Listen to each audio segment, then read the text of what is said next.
Furthermore, it's mentioned in Sahih Bukhari, volume number 1, in the book of Adhan, chapter number 75, hadith number 692, Hazrat Anas, may Allah be pleased with him.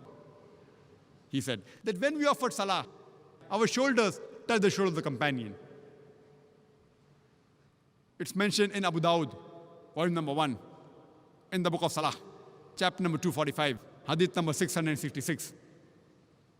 Abdullah ibn Umar, may Allah be pleased with him, he said that the Prophet, before starting salah, he turned around and said that straighten your rows, stand shoulder to shoulder, close in the gaps, and do not leave any opening for the devil. The Prophet was not referring to the devil, which you see in the museum with 2 horns and a tail. He was referring to the devil of racism, of caste, of color, of wealth, irrespective whether rich or poor, king or pauper. When you stand for salah, you stand shoulder to shoulder, irrespective whether black or white, yellow or brown. When you stand for salah, you stand shoulder to shoulder.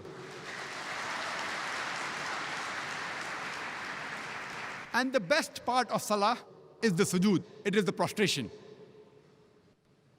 In the Quran, sujood is mentioned no less than 92 times.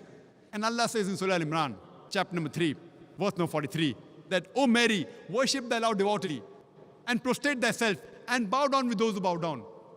Allah repeats the message in Surah Hajj, chapter number 22, verse number 77. That, Ya alladhina amanu, O you believe, bow down, and prostrate yourselves, and worship the Lord, and do good things, so that you may prosper. All the messengers of Allah subhanahu wa ta'ala, of Almighty God, when they offered salah, when they prayed to Almighty God, they did the sujood. They prostrated. And if you read the Bible, it's mentioned in the book of Genesis, chapter number 17, verse number 3. Abraham fell on his face when he prayed to the Lord. It's mentioned in the book of Numbers, chapter number 20, verse number 6, that Moses and Aaron fell upon their face and the Lord appeared to them. It's mentioned in the book of Joshua, chapter number 5, verse number 14, that Joshua fell on his face and he prayed to God. It's mentioned in the Gospel of Matthew, chapter number 26, verse number 39. In the Garden of Gethsemane, Jesus Christ, peace be upon him, he fell on his face and he prayed to God. So all the prophets of God, they fell on their face and they prayed to God. And no gymnast also can do better than the way we Muslims do. By falling on the face and pray to God, that means we put the highest part of our body, the forehead, on the lowest part on the ground, and we say, Subhana bin Allah, that glory be to Allah, who's the Most High.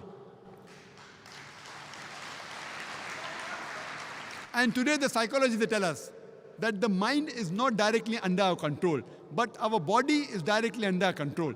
If I want to raise my hand, I can raise my hand. I can take a step forward. But the mind is not directly under our control. Therefore, to humble your mind, you have to humble your body. And there's no better way than to put the highest part of your body, the forehead, the lowest part on the ground, and then say, glory be to Allah, the Most High. Glory be to Allah, the Most High, thrice.